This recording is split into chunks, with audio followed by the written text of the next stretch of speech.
ක්‍රීටි වලට ඇවිල්ලා ක්‍රීටි හනියා නගරේ ඉන්න අතරතුරේදී තවත් බලන්න ඕන තැනකට තමයි මම මේ ඇවිල්ලා ඉන්නේ.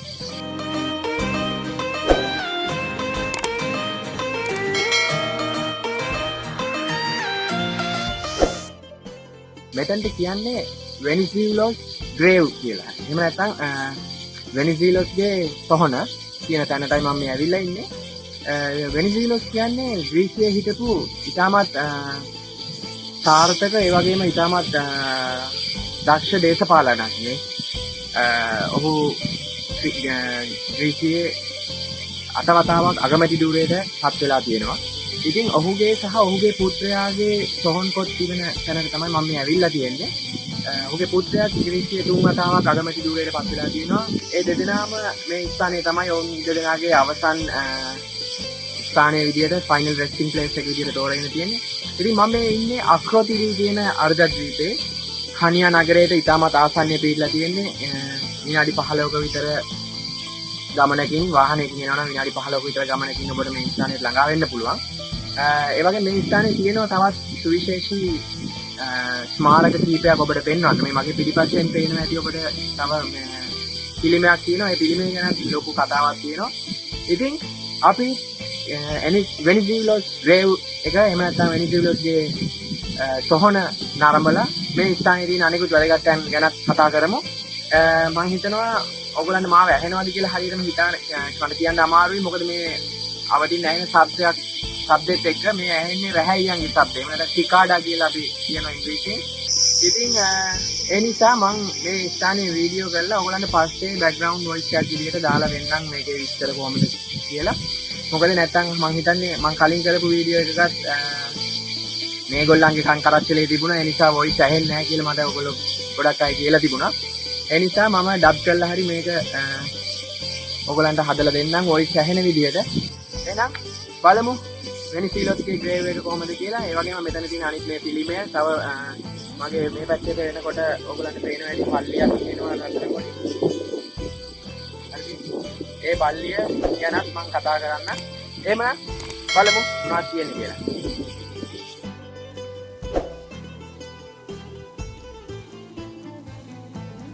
හනියා නගරයේ ඉඳලා කිලෝමීටර් 5ක් විතර දුරකින් පිහිටලා තියෙන මේ කුඩා සිද්ධාස්ථානය එලිජා නම් අනාගත වක්තෘවරයා වෙනුවෙන් කැප කරපු ස්ථානයක්. 15 වෙනි සියවසේදී වැනිසියානු පාලන සමයේදී පළමුවෙන්ම ඉදිකරන මේ කුඩා පල්ලියට සම්බන්ධ කරලා 16 වෙනි සියවසේදී මැද භාගයේදී විශාල පල්ලිය ඉදි කරලා තියෙනවා. ක්‍රිස්තු වර්ෂ 1897 සිදුවෙච්ච ක්‍රීට නිදහස් සටනේදී මහා බලය එහෙම නැත්නම් ග්‍රේට් පවර්ස් කියලා හැඳින්වුණු ඒකාබද්ධ හමුදාවන්ගේ දැඩි ප්‍රහාරයන්ට මේ සිද්ධාස්ථානය හසු වෙනවා. ඊට පස්සේ තුර්කි පාලනයෙන් ක්‍රීටේ නිදහස ලබා ගත්තට පස්සේ රුසියානු සාර් රජුගේ අනුග්‍රහයෙන් මේ පල්ලිය නැවතත් ප්‍රතිසංස්කරණය කරනවා. මේ ප්‍රතිසංස්කරණ කටයුතු වලට සාර් රජුරුව සම්බන්ධ වෙන්න විශේෂ හේතුවක් තියෙනවා. ඒ තමයි අර මහා බලය කියන මේ ඒකාබද්ධ හමුදාව අතරේ තිබුණ රුසියානු යුද නැව්. මේ රුසියානු යුද නැවකින් එල්ල කරපු ෂෙල්ලඩි ප්‍රහාරයකින් තමයි මේ පල්ලියට බොහොමයක් හානි වෙලා තියෙන්නේ. ඉතින් ඒ වෙනුවට එලිජා කියන අනාගත වක්තෘවරයාගෙන් මේ සඳහා වෙච්ච මේ වැරැද්දට සමාව භජනය කිරීමක් වශයෙන් තමයි මේ සාර් රජුරුව මේ පල්ලිය නැවතත් ප්‍රතිසංස්කරණය කරලා තියෙන්නේ ඔහුගේ අනුග්‍රහයෙන්. ඊට පස්සේ නැවතත් මේ පල්ලිය කීප වතාවක්ම නවීකරණ කටයුතු වලට භාජනය වෙනවා. මේ අද දකින තත්ත්වයට පල්ලිය පත් වෙලා තියෙන්නේ මේ ඊට පස්සේ කරපු නවීකරණ කටයුතු වලින් පස්සේ.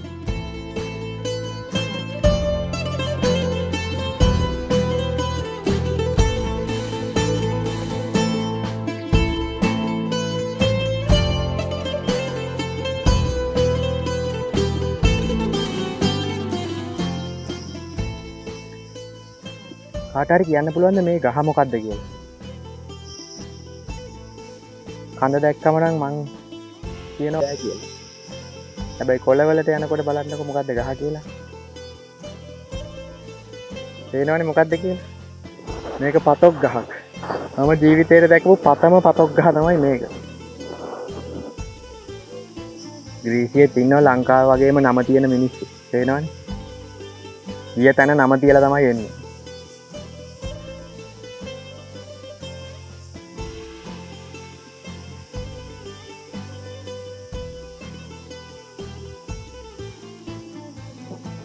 ක්‍රීටය ගැන කතා කරන්නකොට මේ ක්‍රීට විමුක්ති අරගලය ගැන කතා නොකරම බැහැ. ක්‍රිස්තු වර්ෂ 1645 ඉඳලා තුර්කියේ ඔටෝමන් පාලකයන් ක්‍රීටය තමන්ගේ යටතට නතු කරගන්නට උත්සාහ දරමින් සිටියා. 1669 දී එවකට ක්‍රීට අගනුවරුණු ඉරාක්ලියෝ නගරය තුර්කිය ඉදිරියේ හිස නමද්දී මුළු ක්‍රීට දිවයිනම තුර්කීන්ගේ යටතට පත් වුණා. 1890ත් 1897ත් අතර කාලයේදී මේ තුර්කි පාලනය ඉතාමත් දරුණු විදියට ක්‍රියාත්මක වුණා. ක්‍රීට වැසියන්ට ඉතාමත් අධික බදු බර පටවමින් ඒවගේ මොවුන්ට ශාරීරික හිංසා පීඩා සිදු කරමින් මනුෂ්‍ය ඝාතන සිදු කරමින් කරපු දේවල් නිසා ක්‍රීටය තුළ නැවතත් විප්ලවීය අදහස් එහෙම නැත්නම් විමුක්තිකාමී මානසිකත්වයක් ඇතිවෙමින් තිබුණා. 1897 ජනවාරි 25 ක්‍රීට විමුක්තිකාමීන් විසින් ඔටෝමන් තුර්කි පාලනයට එරෙහිව තමන්ගේ අවි අතට ගන්නවා. ඔවුන් එකතු වෙනවා මේ ක්‍රීටයේ තියෙන හනියා නගරයේ ප්‍රොෆිට් ඉලියා කියන කඳු ගැටය මුදුනට. මේ කඳු ගැටිය තෝරාගන්න එක හේතුවක් තමයි මෙතන ඉඳලා අවට පරිසරය අවට ප්‍රදේශය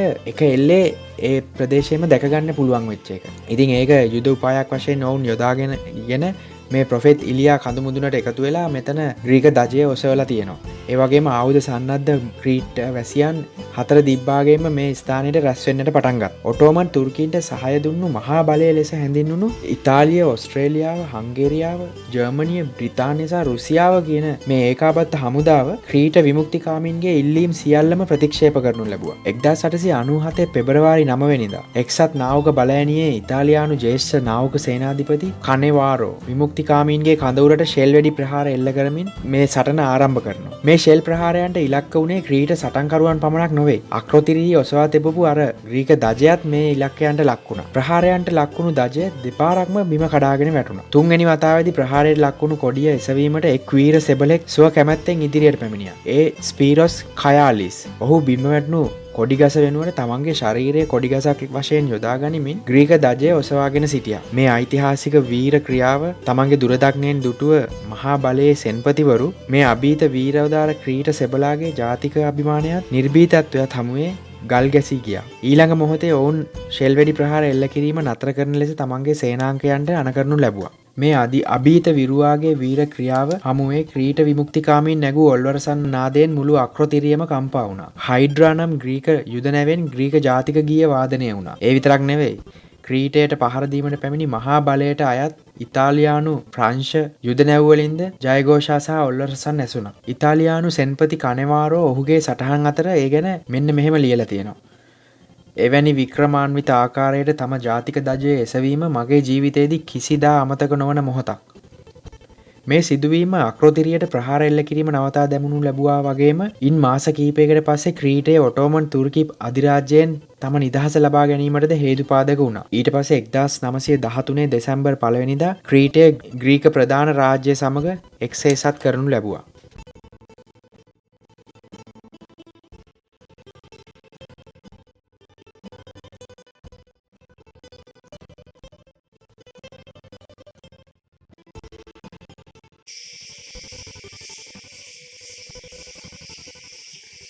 පෙනුමට නම් ගොටු කොළ වගේ. ඒ වුණාට ගොටු කොළ නෙමෙයි.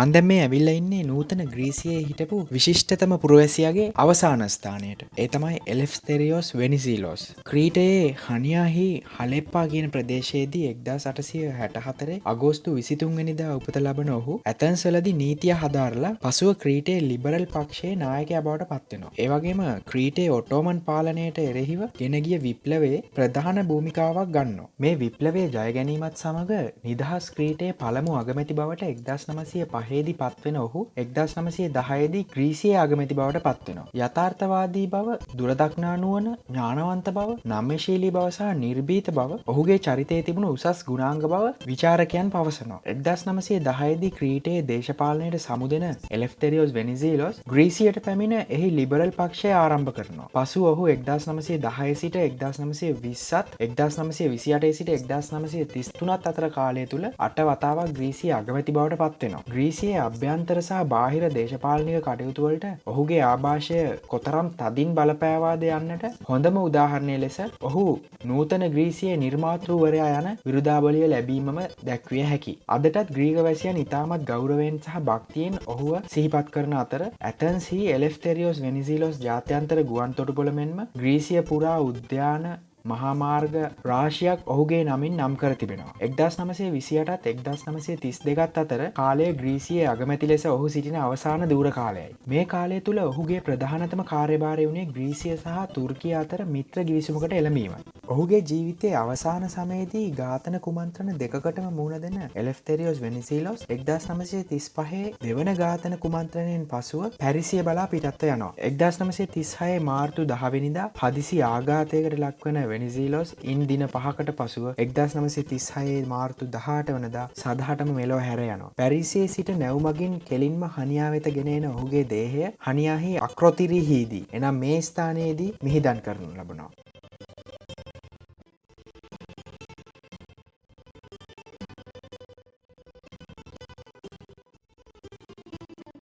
එලෙෆ්තෙරියෝස් වෙනිසීලෝස්ගේ පුත්‍රයා වුණු සොෆොක්ලිස් වෙනිසීලෝසුත් ග්‍රීසියේ හිටපු ප්‍රවීණ දේශපාලනඥයෙක්. පළවන ලෝක සංග්‍රාමයේදී ග්‍රීක හමුදාවේ කාලතුවක්කු සේනාංකයේ කපිතාන්වරයෙකු ලෙස සේවය කරපු ඔහු පසුව තම පියාගේ ලිබරල් පක්ෂයේ සමාජිකයෙකු ලෙස 1920 දී දේශපාලනයට පිවිසෙනවා. කෙටිකාලින රජයන් කිහිපයකම අමාත්‍යවරයෙකු ලෙස කටයුතු කරපු ඔහු 1944ත් 51ත් අතර කාලය තුල තුන් වතාවක් ග්‍රීසියේ අගමැතිවරයා වශයෙන් තේරී පත් වෙනවා. 1894 නොවැම්බර් 3 වෙනිදා උපත ලැබූ සොෆොක්ලිස් වෙනිසීලෝස් අවුරුදු 69ක් ආයු වළඳා 1964 පෙබරවාරි 7 වෙනිදා ග්‍රීසියේ හනියා සිට පිරේයෝස් බලා යාත්‍රා කරමින් තිබුණු හෙලාස් නම් මගී නෞකාවේදී අවසාන හුස්ම හෙළනවා. ඔහුගේ දේහයත් මේ ස්ථානයේම තම පියාගේ අවසන් සමාධියට අනෙක් පසින් සම්පූර්ණ ගෞරව සහිතව මිහිදන් කරනවා.